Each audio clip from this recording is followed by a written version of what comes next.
ദൈവത്തിൻ്റെ അതിപരിശുദ്ധമായ നാം വാഴ്ത്തപ്പെടുമാറാകട്ടെ. മുമ്പോട്ടുള്ള നിമിഷങ്ങൾ ദൈവവചനത്തിൽ നിന്ന് കേൾക്കുവാനുള്ള അവസരമാണ്. ഈ കഴിഞ്ഞ 2 ദിവസവും നടന്ന ഉപവാസ പ്രാർത്ഥനയിൽ കടന്നു വന്ന് സഹകരിച്ച എല്ലാ പ്രിയപ്പെട്ടവരെ ഓർത്ത് ഞാൻ ദൈവത്തെ സ്തുതിക്കുന്നു, സ്തോത്രം ചെയ്യുന്നു. കടന്നു വരുവാൻ ആഗ്രഹിച്ച് കടന്നു വരുവാൻ കഴിയാത്തവരും ഉണ്ടെന്ന് ഞാൻ നിശ്ചയമായി വിശ്വസിക്കുന്നു. കടന്നു വന്ന സഹോദരന്മാർക്ക് ഇവിടെ കടന്നു വന്ന പ്രിയപ്പെട്ടവർക്ക് അറിയാം,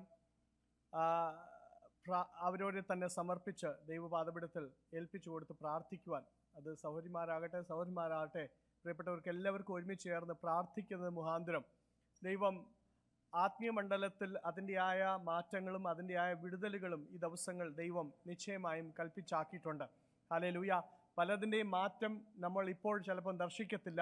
ഹല്ലേലൂയ. പക്ഷേ വരുവാൻ ഉള്ള സമയത്ത് അതിൻ്റെയായ അനുഗ്രഹങ്ങളും അതിൻ്റെയായ വിടുതൽ ദൈവം നിശ്ചയമായും ആക്കുമെന്ന് ഞാൻ വിശ്വസിക്കുന്നു. ഞാൻ ഈ ഉപവാസ പ്രാർത്ഥന ദിവസങ്ങളിൽ നിങ്ങളുടെ അടുത്ത് ഷെയർ ചെയ്തപ്പോൾ ഞാൻ പറഞ്ഞ ഒരു കാര്യം എന്ന് പറഞ്ഞു കഴിഞ്ഞാൽ, repentance, restoration leading to revival. ഞാൻ വെള്ളിയാഴ്ച ദിവസം റിപ്പൻറ്റൻസിനെ കുറിച്ച് ഷെയർ ചെയ്യുകയും ശനിയാഴ്ച ദിവസം റെസ്റ്റോറേഷനെ കുറിച്ച് നിങ്ങളുമായിട്ട് ഞാൻ ഷെയർ ചെയ്തതായിട്ട് നിങ്ങൾ ഓർക്കുന്നെന്ന് വിശ്വസിക്കുന്നു. വാസ്തവമായിട്ടുള്ള മാനസാന്തരം മുഖാന്തരം മാത്രമേ യഥാസ്ഥാനം പ്രാപിക്കാൻ കഴിയത്തുള്ളൂ. യഥാസ്ഥാനപ്പെട്ട ജനത്തിൻ്റെ മധ്യത്തിൽ മാത്രമേ ഒരു ഉണർവ് ദൈവം കൽപ്പിച്ച് ആക്കത്തുള്ളൂ. മാനസാന്തരം എന്താണെന്നും യഥാസ്ഥാപനം എന്താണെന്നും ഈ പറഞ്ഞ 2 ദിവസത്തിൽ എനിക്ക് ഷെയർ ചെയ്യുവാനിടയായി. ഇന്ന് രാവിലെ കാലം ഉണർവിനെ കുറിച്ച് ഞാനൊന്ന് സംസാരിക്കുവാൻ ആഗ്രഹിക്കുന്നു. In the past 2 days, even as I was sharing, I was just speaking to you on a series on repentance, restoration, and this morning time I just want to bring to you and share with you about revival. Repentance is the beginning of what you set yourself in bringing yourself back to God. If you start with repentance, be assured God is willing to restore you to where you were. We read yesterday also that anything which is away from the plan of God, if you are not in the plan of God, the center of God's plan, where you are is called, that place is called, that arena or that periphery is called the displeasure of God. നിങ്ങൾ ദൈവത്തിൻ്റെ ഉദ്ദേശത്തിൽ അല്ലെങ്കിൽ മാറി നിൽക്കുന്ന ഏത് സ്ഥലമായാലും അത് ദൈവത്തിൻ്റെ നീരസമുള്ള സ്ഥലമാണ്. അവിടെ നിന്ന് മാറി യഥാസ്ഥാനപ്പെട്ട് ദൈവത്തിൻ്റെ ഉദ്ദേശത്തിലേക്ക് കടന്നു വരിക എന്നുള്ളത് ഓരോ വ്യക്തികളുടെയും ഈ സഭയുടെയും ഒരു ഉത്തരവാദിത്തമാകുന്നു. ഞാൻ പറഞ്ഞല്ലോ, കഴിഞ്ഞ ദിവസം ഞാൻ ഓർപ്പിച്ചു, ഉണർവ് ഒരു സമൂഹത്തിലല്ല, അത് വ്യക്തികളിലാണ് തുടങ്ങുന്നത്. Revival doesn't start all of a sudden in a big crowd. It starts with people. It starts with one person. And then it just spreads. ഇന്ന് രാവിലെ കാലം ദൈവവചനത്തിൽ നിന്ന് സംസാരിക്കാൻ ആഗ്രഹിക്കുന്ന ഭാഗം എസെക്കിയേൽ പ്രവാചകന്റെ പുസ്തകം അതിൻ്റെ 37-ാമത്തെ അധ്യായത്തിൽ നിന്നാണ് ഇന്ന് രാവിലെ കാലം നിങ്ങളുടെ മധ്യത്തിൽ ഞാൻ ഷെയർ ചെയ്യാൻ ആഗ്രഹിക്കുന്നത്. I just would like to speak to you from the book of Ezekiel, chapter 37. And my focus is from verse 1 to 14. It's a very familiar passage. Time and again you would have heard so many messages. I believe by now you already have at least 4 or 5 points in your mind about this message. 4-5 point already ഇതിൽ നിന്ന് പറയാൻ നിങ്ങൾക്ക് already കാണും. പക്ഷേ ദൈവത്തിൻ്റെ പരിശുദ്ധാത്മാവ് എന്നെ ഏൽപ്പിച്ചത് ഇന്ന് രാവിലെ കാലം നിങ്ങളുമായിട്ട് ഞാൻ കൈമാറുവാൻ ആഗ്രഹിക്കുന്നു. The Spirit of the Lord has laid upon me certain things from this passage, and that's what I want to pass on to you. Ezekiel പ്രവാചകന്റെ അനേക ദർശനങ്ങൾ, he is receiving many passages or many messages, and this is one of those messages in regard to the house of Israel. തൻ്റെ സ്വന്തം ജനമായിരിക്കുന്ന ഇസ്രായേലിനെ കുറിച്ച് അനേക messages തനിക്ക് ലഭിച്ച കൂട്ടത്തിൽ താൻ കാണുന്ന ഒരു ദർശനം, തനിക്ക് ലഭിച്ച ഒരു മെസ്സേജ്, ഒരു ദർശനമാണ് താൻ ഇവിടെ എഴുതി രേഖപ്പെടുത്തിയിരിക്കുന്നത്. ഈ പ്രവചനങ്ങൾക്ക് മൾട്ടിപ്പിൾ ഫുൾഫിൽമെന്റ്സ് ഉണ്ട്. പ്രവചനത്തിന് മൾട്ടിപ്പിൾ ഫുൾഫിൽമെന്റ്സ് ഉണ്ട്. ഒരു പ്രാവശ്യം ഒരു പ്രവചനം പ്രവചിച്ച് അതങ്ങ് തീരുകയല്ല. നമ്മൾ പല പ്രവചനങ്ങളും എടുത്ത് ദൈവവചനത്തിൽ വായിച്ചു കഴിഞ്ഞാൽ ഒന്നിലധികം ഫുൾഫിൽമെന്റ് ഒരു പ്രവചനത്തിന് തന്നെ ഉണ്ട്. ഈ പ്രവചനം എന്ന് പറയുന്നാൽ അങ്ങനെ ഒരു പ്രവചനമാണ് Israel മക്കളെക്കുറിച്ച്.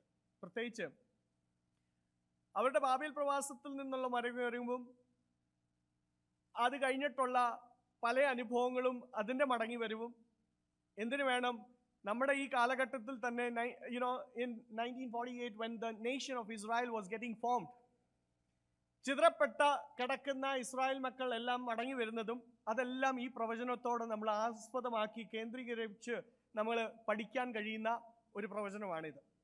This prophecy is, it's got multiple fulfillments. In the time of Ezekiel, even after that, why, even in our recent times, we have seen the fulfillment of this happening.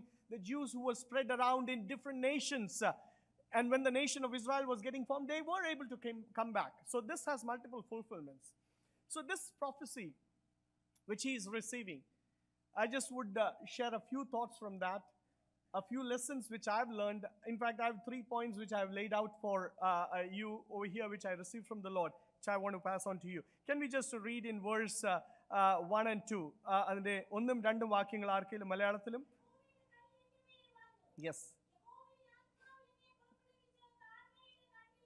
Yes.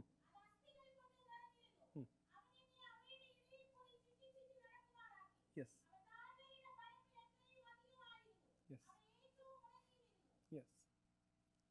I'll just read it to you from the English. The hand of the Lord was upon me, and he brought me out by the Spirit of the Lord and set me in the middle of the valley. It was full of bones. He led me back and forth among them, and I saw a great many bones on the floor of the valley, bones that were dry. We see that the prophet is being led into a vision, or he's being led into a place in his vision where he sees that he finds himself in a valley. And we know this passage is named as the Valley of Dry Bones. നമ്മൾ ഇവിടെ വായിക്കുമ്പോൾ ദൈവത്തിന്റെ കരം തന്റെ ദാസന്റെ മേൽ വരികയും തന്നെ തന്റെ ദർശനത്തിൽ താൻ കാണുന്നത് തന്നെ ഒരു താഴ്വരയിലേക്ക് കൊണ്ടുപോവാണ്.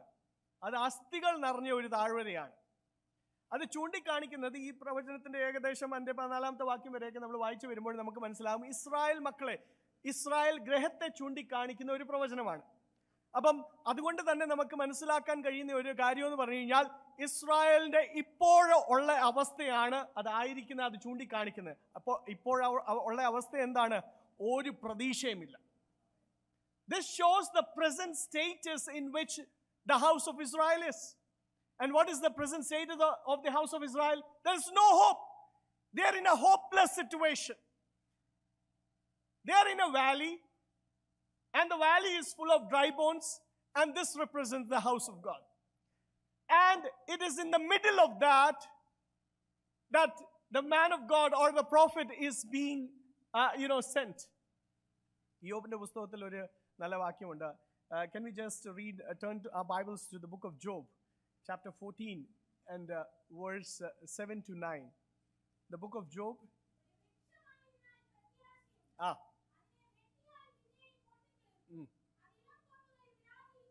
Yes.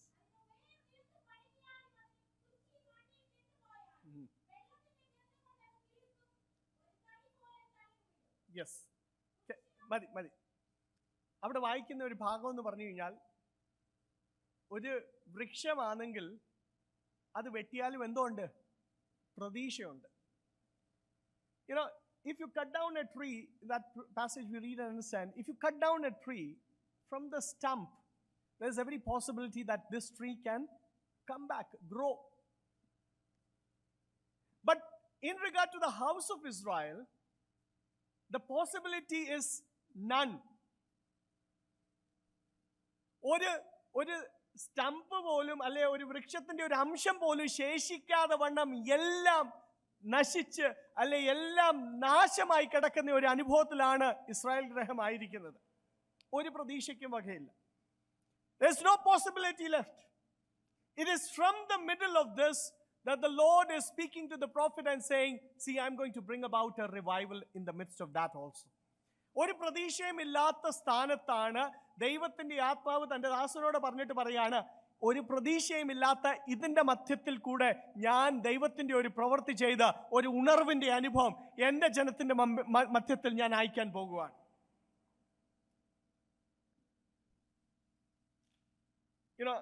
The first thing that I wanted to tell you is, even when you are in the valley, be connected to God. ഇന്ന് രാവിലെ കാലം ഞാൻ ആദ്യമായിട്ട് പറയാൻ ആഗ്രഹിക്കുന്ന കാര്യം, നീ താഴ്വരയിലായിരിക്കും നിൽക്കുന്നത്, പക്ഷെ താഴ്വരയിൽ നിൽക്കുമ്പോഴും നീ ദൈവവുമായിട്ടുള്ള ബന്ധത്തിൽ തന്നെ നിൽക്കണം. ഈ താഴ്വര എന്ന് പറയുന്നത് ഒരു വലിയ സുഖമുള്ള അല്ലെ, especially this kind of A Valley, ഇങ്ങനെ ഒരു താഴ്വരയിൽ ആര് നിൽക്കുവാൻ ആഗ്രഹിക്കുന്നു? പക്ഷെ അവിടെ വ്യക്തമായിട്ട് ഒന്നാമത്തെയും രണ്ടാമത്തെയും വാക്യത്തിൽ വായിക്കുന്നു, ദൈവത്തിന്റെ കരം എൻ്റെ മേൽ വന്നു, ദൈവത്തിന്റെ ആത്മാവ് എന്നെ നയിച്ചു. ഇന്ന് രാവിലെ കാലം നമ്മുടെ ജീവിതത്തിൽ പല ഈ ദൈവത്തിന്റെ കരം, ദൈവത്തിന്റെ ആത്മാവിനൊക്കെ നമ്മൾ കേൾക്കുമ്പോൾ എല്ലാം നന്നായി നടക്കാൻ പോകുന്നെന്നാണ് നമ്മുടെ തോന്നൽ. ദൈവത്തിന്റെ കരവും ദൈവത്തിന്റെ ആത്മാവും നിന്റെ മേലുണ്ടെങ്കിൽ നീ എവിടെ കടന്നു ചെന്നാലും, അത് നല്ല സ്ഥലമായാലും താഴ്വരയായാലും പ്രതികൂലമായാലും പ്രയാസമായാലും, ദൈവത്തിന്റെ സാന്നിധ്യം മാത്രം നിനക്ക് മതിയെന്നുള്ള ആ നല്ല ബോധ്യം നിന്റെ ഹൃദയത്തെ ഭരിക്കുമാറാകട്ടെ. നിന്റെ കൂടെ ആരും നിൽക്കാൻ കാണത്തില്ല, പക്ഷെ ദൈവത്തിന്റെ കരം എൻ്റെ കൂടെ ഉണ്ടല്ലോ, ദൈവത്തിന്റെ സാന്നിധ്യം എനിക്കുണ്ടല്ലോ, അവിടെയും ഞാൻ ദൈവത്തോടെ കണക്റ്റഡ് ആണെന്നുള്ള നല്ല ബോധ്യം നിന്റെ ഹൃദയത്തിലുണ്ടെങ്കിൽ അത് ഉണർവിന്റെ ഒരു തുടക്കമാണ്. If you know for sure, no matter whether you go through valley, no matter whether people stand with you or not, no matter you have so many questions with you, even when you are going through the valley of dry bones, if you have the hand of God, if you have the presence of God, even when there are none to stand with you, be assured, if you are connected with God, that is the beginning of a revival. ഉണർവിന്റെ തുടക്കം അവിടെയാണ്. ഏത് സാഹചര്യത്തിലായാലും ദൈവവുമായിട്ട് എനിക്കൊരു ബന്ധമുണ്ടായിരിക്കും. സന്തോഷത്തിലും സന്താപത്തിലും പ്രയാസത്തിലും എതിർപ്പുകളിലും ദുഃഖത്തിലും കണ്ണുനീരിലും ദൈവമായിട്ടുള്ള ബന്ധം, അതിനാണ് ഏറ്റവും value. More than anything, it's the connection between you and God that is more valuable. ആ ബന്ധത്തിന് കേടുവരുന്നത് ഒന്നും വരാൻ പാടില്ലെന്നുള്ളതായിരിക്കണം നമ്മുടെ ആഗ്രഹവും നമ്മുടെ പ്രാർത്ഥനയും. Nothing that can cause harm to that relationship. Lord, I want to keep myself away from anything that could harm this relationship. Many a times we complain, oh, I was in a time of sickness, I was going through such difficulty. Nobody even gave me a call. My brother, my sister, those are times when God is more closer than any other time in your life. നിന്റെ പ്രയാസത്തിന്റെയും പ്രതികൂലത്തിന്റെയും സമയത്താണ്, എന്നുവെച്ചാൽ ദൈവത്തെക്കുറിച്ച് പറഞ്ഞിരിക്കുന്നത്, സങ്കീർത്തനക്കാരൻ പറഞ്ഞിരിക്കുക, തകർന്നിരിക്കുന്നവരോട് ഏറ്റവും അടുത്തിരിക്കുന്ന കർത്താവ്. നിന്റെ തകർച്ചയുടെ മധ്യത്തിലാണ് ദൈവം നിന്നോട് ഏറ്റവും കൂടുതൽ അടുത്തിരിക്കുന്നത്. പക്ഷെ നമുക്ക് തോന്നുന്നത്, ഓ, എന്നെ ആരും വിളിച്ചില്ലല്ലോ. ഇന്ന് രാവിലെ കാലം തകർച്ചകളുടെ മധ്യത്തിൽ, നിന്റെ കണ്ണുനീരിന്റെ മധ്യത്തിലും ദൈവവുമായിട്ട് നിനക്ക് സംസാരിക്കാൻ കഴിഞ്ഞെങ്കിൽ അതിനെക്കാട്ടിലും വലിയത്, അതിനെക്കാട്ടിലും വലിയേറിയത് വേറെ ഒന്നുമില്ലെന്ന് ഇന്ന് രാവിലെ കാലം ഓർപ്പിച്ചു കൊള്ളട്ടെ. ഉണർവിന്റെ ഒരു തുടക്കം അവിടെയാണ്. ഞാൻ ആരാകുന്നു, ഞാൻ ആയിരിക്കുന്നിടത്ത് ദൈവം എൻ്റെ കൂടെ ഉണ്ടെന്നുള്ള ബോധ്യം. Where I am, I have a connection with God. One of the important things for a revival to start within you, be assured and be knowing this very important thing, that no matter even when you're going through valleys, have that connection with God. Have that connection with God. രണ്ടാമത്തെ കാര്യം ഞാൻ പറയാൻ ആഗ്രഹിക്കുന്നത്, no matter even if you are in the valley, in a situation of hopelessness, be willing to obey God. നീ താഴ്വരയിലായിരിക്കും കടന്നു പോയിക്കൊണ്ടിരിക്കുന്നത്, അന്ധകാരം നിറഞ്ഞിരിക്കുന്ന ഒരു താഴ്വരയായിരിക്കും. പക്ഷെ അതിൻ്റെ മധ്യത്തിലും നീ ദൈവത്തെ അനുസരിക്കുവാൻ നിനക്കൊരു താല്പര്യം നിനക്കുണ്ടായിരിക്കണം. ഞാൻ ആദ്യം പറഞ്ഞത്, even when you are in the valley, be connected with God. Second thing, even when you are in the valley, be willing to obey God. ഓ, എന്തോ ആയാലും ഒന്നും നന്നായിട്ട് പോകുന്നില്ലല്ലോ, ഇനി പിന്നെ ഈ ദൈവത്തെ വിളിച്ചിട്ട് എന്തോ കാര്യം. ദൈവം പറയാ ഇന്നത് ചെയ്യാൻ പറയുമ്പോഴും നമ്മൾ പറയാം, ഓ. When we go through some of our tough times, there are two possibilities that can come out of it. നമ്മുടെ ജീവിതത്തിൻ്റെ പ്രതികൂലമായിരിക്കുന്ന സാഹചര്യങ്ങളുടെ മധ്യത്തിൽ രണ്ട് കാര്യങ്ങൾ ഉരുത്തിരിഞ്ഞ് വരാൻ സാധ്യതയുണ്ട്. പ്രയാസങ്ങളും പ്രതികൂലങ്ങളും നമ്മളെ ദൈവത്തോട് അടുപ്പിക്കാനും കഴിയും. പ്രയാസങ്ങൾ പ്രതികൂലങ്ങൾ വന്നിട്ട് ചിലർ ദൈവത്തിൽ നിന്ന് അങ്ങ് മാറിപ്പോകുന്ന അനുഭവം ഉണ്ടാവും. ഇത് രണ്ടും വരാൻ സാധ്യതയുണ്ട്. അത് ഓരോരുത്തർ ദൈവമായിട്ട് എങ്ങനെ കണക്റ്റഡ് ആയിരിക്കുന്നു അതിനെ ബേസ് ചെയ്തിരിക്കും. ചിലർ പ്രയാസവും ബുദ്ധിമുട്ടും വരുമ്പോൾ കർത്താവേ എനിക്ക് അങ്ങേ വിട്ട് അങ്ങേ കഴിയാതെ വേറെ ആരുമില്ല എന്നുള്ള ബോധ്യത്തോടെ അവർ ദൈവത്തോട് അടുക്കാൻ തുടങ്ങും. ചിലരാണെങ്കിൽ ഒരു ചെറിയ കാരണം മതി ദൈവത്തിൽ നിന്ന് അകന്നു പോകാൻ. Just as I mentioned, two things can happen in the midst of some of the difficult times of your life. Either you would get closer to God or you would get away from God. For those who go through difficult times, those who are well connected with God, they would say, Lord, I want to get even more closer to you. Lord, without your help, I cannot survive. Without your help, I cannot make it through this situation. And that's why they get closer to God. And there are some who start murmuring and just walk away from God. Here is this servant, or the prophet is being asked to do certain things, And മൂന്നാമത്തെ വാക്യം നാലാമത്തെ വാക്യം ഒന്ന് വായിച്ചാട്ടെ. Yes. Yes. Madi. Can somebody, I'll just read it to you in English as well. Verse 3. He asked me, Son of man, can these bones live? I said, O sovereign Lord, you alone know. Verse 4 says, Then he said to me, Prophesy to these bones and say to them, Dry bones, hear the word of the Lord. One of the things that he is doing here is, whatever the Lord is saying, he is willing to obey that. സാധ്യത ഇല്ലായിരിക്കും. ഞാൻ പറയാൻ ആഗ്രഹിച്ച ഒരു വാക്യമാണ് ശാന്തമാൻജി ഉദ്ധരിച്ച് പറഞ്ഞത്. ഈ വയലിൽ ഈ താഴ്വരയിൽ എന്ത് ചെയ്യുക? കുഴികൾ കുത്തുക. നീ കാറ്റും മഴയും ഒന്നും കാണത്തില്ല. ബട്ട് വിശ്വാസത്താൽ നീ അനുസരിക്കാൻ നീ താഴ്വരയിലാണ്, ഷുവറാണ്. പക്ഷെ അതിൻ്റെ മധ്യത്തിൽ നീ കേൾക്കുന്ന വചനത്തിൻ്റെ മുമ്പാകെ നിന്നെ തന്നെ ഒന്ന് ഏൽപ്പിച്ചു കൊടുത്ത് വിശ്വാസത്തിൻ്റെ കുഴികൾ കുഴിക്കുക. ദൈവത്തിൻ്റെ പ്രവൃത്തി ചെയ്യാൻ ദൈവം വിശ്വസ്തനാണ്. You just be willing to obey. Even when you are in the valley, when everything is dark around you, when there is no hope, be willing to obey. Because there is a great blessing in obedience, my dear child of God. You may not see the wind or the rain, but be willing to dig the ground. Be willing to make those pits which the Lord is asking you to do. Because the Lord is faithful enough to send the rain.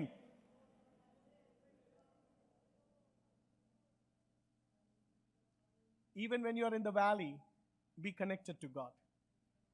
Even when you are in the valley, be obedient to God.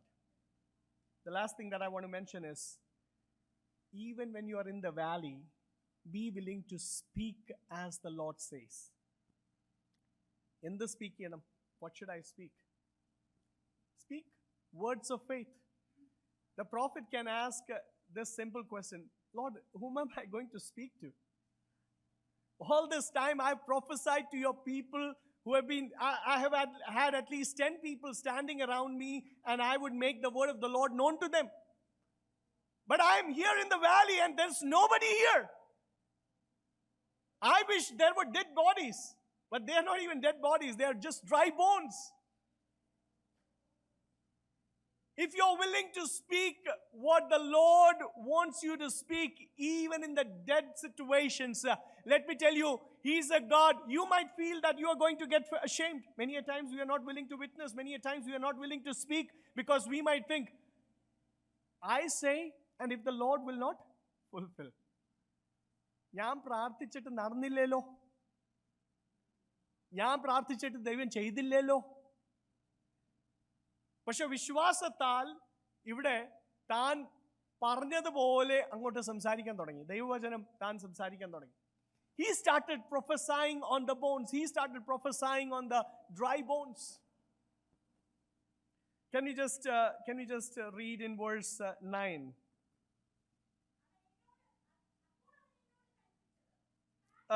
verse 7. Verse 7 ഒന്ന് വായിച്ചാട്ടെ. എന്നോട് കൽപ്പിച്ചതുപോലെ ഞാൻ എന്ത് ചെയ്തു? Whatever he says, if you're willing to do that, even when everything is dark, even when there is no possibility, even when everything seems to be so impossible, can you speak by faith? Can you say, yes, with my God all things are possible. Yes, the Lord is going to help me to overcome this situation. Yes, the Lord is taking care of my future. Yes, the Lord is taking care of my children. Yes, the Lord is going to take care of every situation in my life. Can you speak that by faith? Or you can say words of disappointment and say, nothing is working out for me. നീ രാവിലെ കാലം എന്താണ് സംസാരിക്കാൻ ആഗ്രഹിക്കുന്നത്? അവൻ പറയുന്നത് നടക്കാൻ പോകുന്നു. നമുക്ക് വിശ്വാസത്തോടെ അത് പറയാൻ വില്ലിങ്നെസ് ഉണ്ടോ? ഇന്ന് രാവിലെ കാലം ദൈവം ഇതിലെ ചുറ്റുപാടുകൾ നോക്കിക്കഴിഞ്ഞു കഴിഞ്ഞാൽ, മെഡിക്കൽ റിപ്പോർട്ട് നോക്കിക്കഴിഞ്ഞു കഴിഞ്ഞാൽ, തലമുറയുടെ വിഷയം ഇപ്പോൾ നോക്കിക്കഴിഞ്ഞു കഴിഞ്ഞാൽ, ഇപ്പോൾ നമ്മുടെ ചുറ്റുപാടുമായിരിക്കുന്ന ജോലിയുടെ സാഹചര്യങ്ങൾ നോക്കിക്കഴിഞ്ഞാൽ ഒരു പ്രതീക്ഷയ്ക്കും വകയില്ല. അങ്ങനെയുള്ള സാഹചര്യത്തിലുള്ള പ്രിയപ്പെട്ടവർ കാണും. പക്ഷെ ഇന്ന് രാവിലെ കാലം വിശ്വാസത്താൽ, വിശ്വാസത്തിന്റെ വാക്കുകൾ ചിലതിന്റെ മേൽ കൽപ്പിക്കാമെങ്കിൽ, ജീവൻ കൽപ്പിക്കുവാൻ കഴിവുള്ള കർത്താവ്, നിന്റെ വിഷയത്തിന്റെ മേൽ പരിഹാരം കൽപ്പിക്കുവാൻ അവൻ വിശ്വസ്തനായ കർത്താവ്. അവൻ പറയുന്നത് അനുസരിക്കുവാനും അത് കൽപ്പിക്കുവാനും ഇന്ന് രാവിലെ കാലം വില്ലിങ് ആണെങ്കിൽ ദൈവത്തിന്റെ ചില പ്രവർത്തികൾ കണ്ട് ഈ ദിവസങ്ങൾ നീ സന്തോഷിക്കും. If you can speak by faith, if you can speak what he says, what happened? Can we just quickly read in verse 9?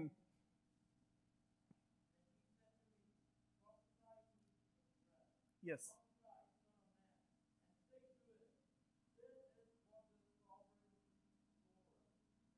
Yes.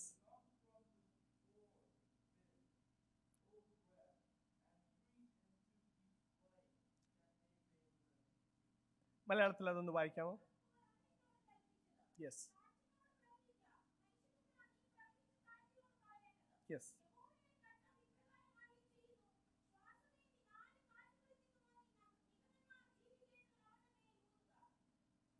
ആദ്യം പ്രവചിക്കാൻ പറഞ്ഞത് തന്നെ വളരെ ബുദ്ധിമുട്ടുള്ള കാര്യമാണെങ്കിലും പ്രവാചകൻ വിശ്വാസത്തോടെ പ്രവചിച്ചപ്പോൾ അസ്ഥികൾ അസ്ഥിയോടെ ചേരുന്നതും മാംസവും ത്വക്കും ഒക്കെ വന്ന് എല്ലാം ഒരു വാലി ഓഫ് ഡെഡ് പീപ്പിളാണ്.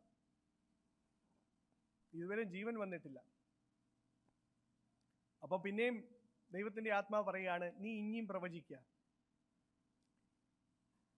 വിശ്വാസത്തിൻ്റെ ചെറിയ ചെറിയ സ്റ്റെപ്പുകൾ എടുത്തു വെക്കുമ്പോഴാണ് ദൈവത്തിൻ്റെ വലിയ വലിയ പ്രവൃത്തികൾ കാണുവാൻ ദൈവം നമ്മളെ ഇടയാക്കുന്നത്.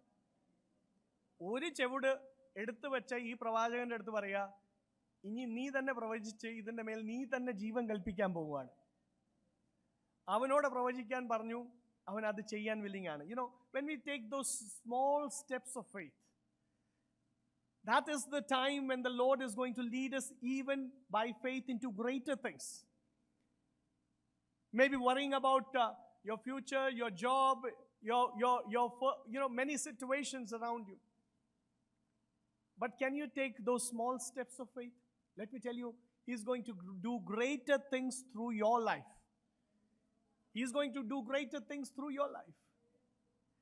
Here He's saying, prophesy to the winds that the breath would come upon them.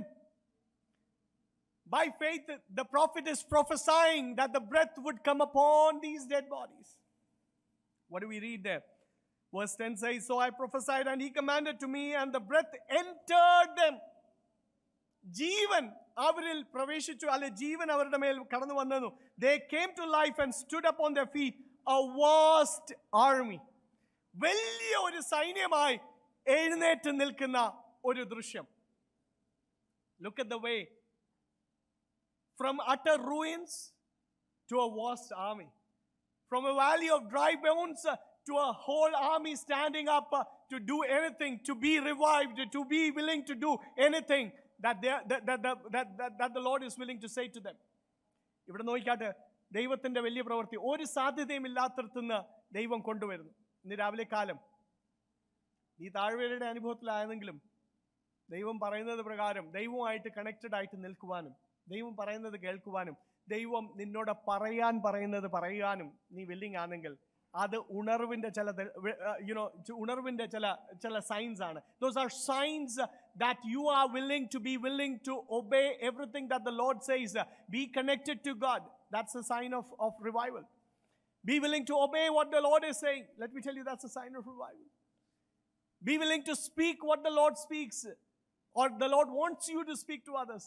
Let me tell you, that's going to be a sign of revival. This morning time, I just want every eye to be closed. Hallelujah. ഇന്ന് രാവിലെ കാലം നമ്മളെ തന്നെ ദൈവകരങ്ങളിലോട്ടൊന്ന് സമർപ്പിച്ചുകൊണ്ട്, hallelujah, ഇന്ന് രാവിലെ കാലം, hallelujah, ദൈവത്തിൻ്റെ പരിശുദ്ധാത്മാവിൻ്റെ ഉണർവ് ദൈവം നിശ്ചയമായി അയക്കും. Hallelujah, hallelujah, hallelujah. അത് വ്യക്തികളിലാണ് തുടങ്ങേണ്ടത്. It needs to start in people. Hallelujah. Before the Lord sends a revival in the church or in the nation, it needs to start in a person. Hallelujah. This morning time, are you willing to say, no matter, even when I'm going through the valley, I'm willing to be connected to God. I will be willing to be connected to God. Hallelujah. I'm willing to obey God. I'm willing to speak what He wants me to speak. ഇന്ന് രാവിലെ കാലം എന്നെ കേൾക്കുന്ന പ്രിയപ്പെട്ടവരെ, hallelujah, ഉണർവ് ഒരു സഭയിലോ ദേശത്തോ കടന്നു വരുന്നതിന് മുമ്പേ ഒരു വ്യക്തിയിലേക്കാണ് കടന്നു വരേണ്ടത്. ഇന്ന് രാവിലെ കാലം ഉണർവിൻ്റെ ചില അടയാളങ്ങൾ എന്ന് പറഞ്ഞു കഴിഞ്ഞാൽ അവനുമായിട്ടൊരു ബന്ധം ഏത് സാഹചര്യത്തിൻ്റെ മധ്യത്തിലും, ഹല്ലേലൂയ, കടന്നു പോകുന്നത് താഴ്വരയായിരിക്കും, വളരെ ഭയമുളവാക്കുന്ന താഴ്വരയായിരിക്കും. പക്ഷെ അതിൻ്റെ മധ്യത്തിലും ദൈവമായിട്ട് എനിക്കൊരു ബന്ധം വേണം, ദൈവമായിട്ട് ഞാൻ ബന്ധപ്പെട്ട് നിൽക്കുമെന്ന് തീരുമാനമെടുക്കുന്ന പ്രിയപ്പെട്ടവര്, അത് മാത്രമല്ല, ഹല്ലേലൂയ, ഇന്ന് രാവിലെ കാലം ദൈവം കൽപ്പിക്കുന്നതനുസരിക്കുവാൻ, ഹല്ലേലൂയ, ദൈവം കൽപ്പിക്കുന്നതനുസരിക്കുവാൻ, അത് മാത്രമല്ല ദൈവം കൽപ്പിക്കുന്നത് സംസാരിക്കുവാൻ. ഇന്ന് രാവിലെ കാലം ഒരു നിമിഷം എടുത്ത്, ഹല്ലേലൂയ, നമ്മളെ തന്നെ ദൈവകരങ്ങളോട് സമർപ്പിച്ചുകൊണ്ട് ദൈവപാദപീഠത്തിൽ നമ്മൾ എല്ലാവരും ആയിരിക്കുമ്പോൾ അതാത് സ്ഥാനങ്ങൾ എഴുന്നേറ്റ് നിന്ന്, ഹല്ലേലൂയ, ഒരു പാട്ടുണ്ട്, ചില അടികൾ പാടി ദൈവത്തെ നമ്മൾ മഹത്വപ്പെടുത്തുമ്പോൾ ഇന്ന് രാവിലെ കാലം ദൈവത്തിൻ്റെ പരിശുദ്ധാത്മാവ്, ഹല്ലേലൂയ, ഹല്ലേലൂയ, തൻ്റെ പ്രവൃത്തി നമ്മുടെ മധ്യത്തിൽ ചെയ്യുവാൻ കർത്താവേ എൻ്റെ ജീവിതത്തിൽ ചെയ്യുമാറാകണമെന്ന് ദൈവത്തോട് നമുക്ക് പ്രാർത്ഥിക്കാം. Shall we all stand up in the presence of God even as we sing a song and glorify the name of the Lord? Hallelujah. Stotram. Thank you, Jesus.